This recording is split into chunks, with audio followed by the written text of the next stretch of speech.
2023년 11월 4일 월요일 새벽입니다. 하나님의 말씀은 욥기 29장 1절에서 25절까지입니다. 봉독은 12절까지 하겠습니다. 욥이 풍자하여 이르되 나는 지난 세월과 하나님이 나를 보호하시던 때가 다시 오기를 원하노라. 그때에는 그의 등불이 내 머리에 빛이었고 내가 그의 빛을 힘입어 암흑에서도 걸어다녔느니라. 내가 원기 왕성하던 날과 같이 지내기를 원하노라. 그때에는 하나님이 내 장막에 기름을 발라주셨도다.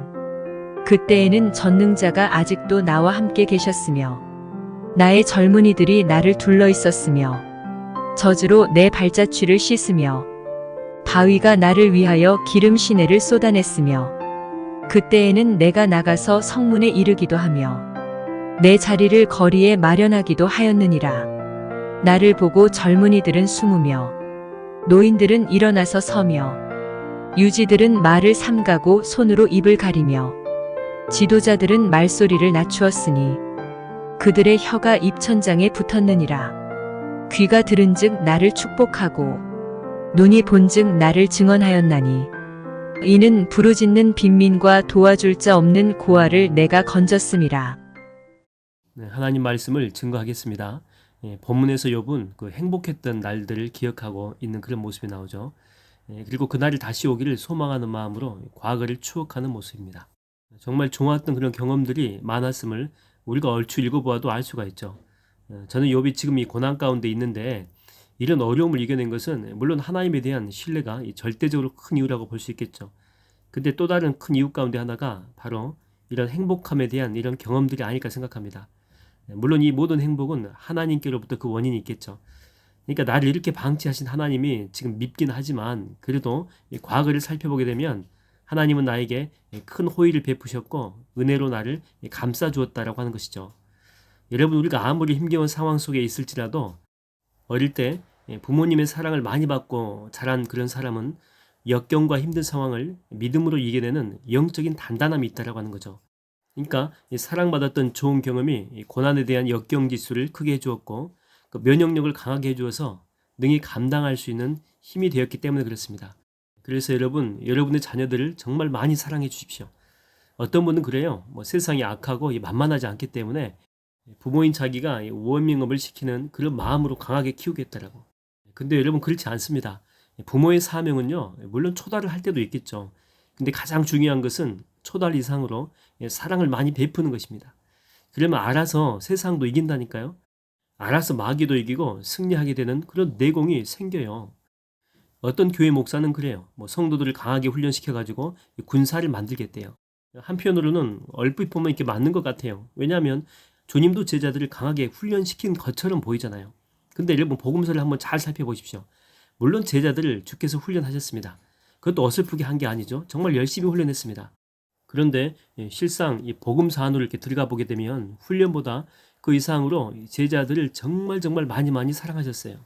세상에 있는 자기 사람들을 사랑하시되 끝까지 사랑하시니라. 그리고 또 이렇게도 말씀하셨죠. 서로 사랑하라. 내가 너희를 사랑한 것 같이 너희도 서로 사랑하라. 그러니까 주님이 제자들을 그냥 사랑한 게 아니고 엄청 많이 사랑해 주신 거죠. 그래서 내가 너희를 사랑한 것 같이 란 말씀도 하실 수가 있었다라고 하는 것입니다. 그러니까 예수님은요, 알고 계셨던 거죠. 나중에 이제 제자들이 세상을 뒤집어 엎잖아요. 그리고 세상 속에서 미랄이 돼가지고 순교의 피를 흘리면서 이 복음 증거자의 삶을 사는데 무엇이 그들에게 그런 헌신을 가능케 했느냐면 혹독한 훈련이겠습니까? 아니면 정신무장? 이것도 아니면 세뇌 작업? 아니죠. 이런 훈련은 약간의 유익은 있을 수가 있어요. 그런데 이 한계 상황이 오게 되면 전부 다 도망가 버린다니까요. 다 잃어버린다니까요. 그렇죠? 마지막까지 그들이 갔던 그 이유가 뭐냐면 바로 이 사랑 때문에 그래요. 포기하지 않는 사랑, 변함없는 바로 그 사랑. 부활 후에 주님은 베드로한테 오시잖아요. 얼마 전에 스승 배신하고 다시 번호빈 어부의 삶으로 이렇게 돌아간. 그래서 주님 보기에 면목이 1도 없는 그런 베드로거든요. 이런 상태에서는 절대로 제자가 스승한테 먼저 갈 수가 없습니다. 그래서 스승인 또 구세주 되시는 주님께서 먼저 오시잖아요. 오셔서 무슨 말씀을 하십니까? 호언장담하더니 보기 좋네 이놈아, 이런 말 절대 없습니다. 네가 나를 배신해? 내가 너에게 심판 주러 온 거야. 뭐 없죠, 이런 말도. 요한 아들 시몬아, 네가 나를 사랑하느냐? 다른 거 묻지 않습니다. 사랑이에요, 사랑. 다시 말하면 나는 너를 엄청 사랑하는데 너도 나를 사랑하고 있니? 이렇게 물어보시는 거예요. 여러분, 이 교회라고 하는 이 공동체는요, 뭐 믿음 공동체죠. 믿음 있어야 됩니다. 그리고 소망 공동체죠. 소망 없으면 사는 게 아니에요. 그러나 가장 중요한 것은요, 사랑 공동체입니다. 사랑 공동체. 그래서 이 교회론을 논하는 이 고린도전서에서 13장 한 장을 다 할애해가지고 사랑에 대해서 강조하면서 이야기하잖아요. 왜요? 사랑만이 사람을 변화시키고 사랑만이 공동체를 단단하게 세워가게 하는 그 중심축이 되기 때문에 그런 것입니다. 어떤 권사님이 그런 경험이 있대요. 뭐 자식들이 하도 말을 안 들어가지고 뭐 속이 다 썩었다라고 하는데 그러다 깨달은 게 자기 의지대로만 자식들을 변화시키려고 했구나라고 하는 그런 깨달음이죠. 내 고집이 많았구나. 그런 이제 생각을 한참 하고 있다가 아버지 길, 그러니까 남편 길이죠. 자식들이 전부 다 한 자리에 모인 거죠. 그때 그 권사님이 대표 기도를 하는데 갑자기 눈물을 나더래요, 눈물이. 그래서 울면서 내가 사랑하지 못해서, 내가 감싸주지 못해서, 뭐 자식들 앞에서 자기 탓을 하더라는 거죠. 기도가 다 끝난 후에 그 자식 하나하나 이렇게 보면서 못난 어미 용서해달라고. 앞으로는 내가 너희들한테 어떤 이야기도 하지 않고 어떤 부탁도 하지 않고 그냥 사랑하겠다고. 그렇게만 이야기했대, 사랑하겠다고. 그랬더니 30년 넘게 억척스럽게 이 자식들을 변화시키려고 그렇게 노력했는데 안 됐었거든요. 근데 그날 하루 만에 다 해결됐대요. 다 뒤집어져 버렸대요. 그러니까 자기들이 알아서 다 이렇게 스스로 변화가 됐다라고 하는 거예요. 여러분, 사랑이 충만하게 되면 우리가 변화시키지 못할 게 없습니다. 사랑만이 그 속에 능력이 있고 권세가 있습니다.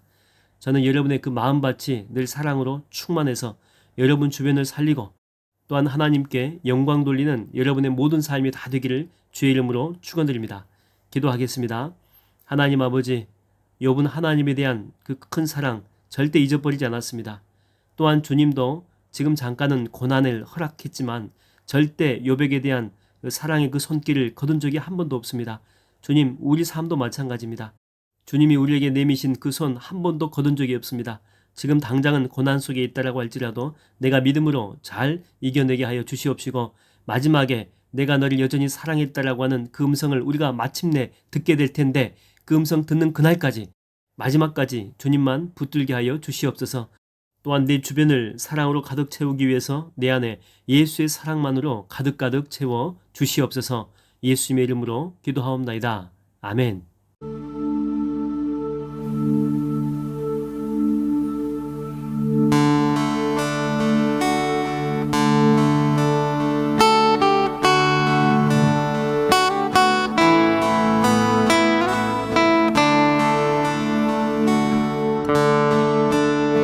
사랑은 언제나 오래 참고 사랑은 언제나 온유하며 사랑은 시기하지 않으며 자랑도 교만도 아니하며 사랑은 무례히 행치 않고 자기의 유익을 굳지 않고 사랑은 성내지 아니하며 진리와 함께 기뻐하네 사랑은 모든 것 감싸주고 바라고 참아내며 사랑은 영원토록 변함없네 믿음과 소망 소망과 사랑은 이 세상 끝까지 영원하며 믿음과 소망과 사랑 중에 그 중에 제일은 사랑이라.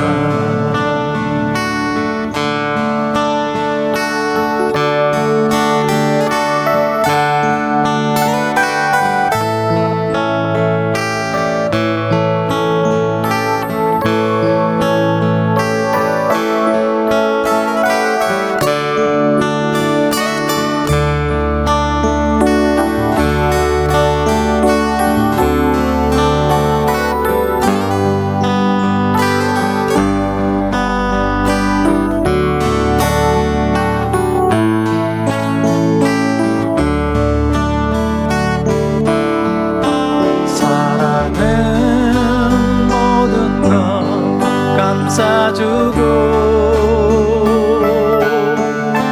바라고 잊고 참아내며 사랑은 영원토록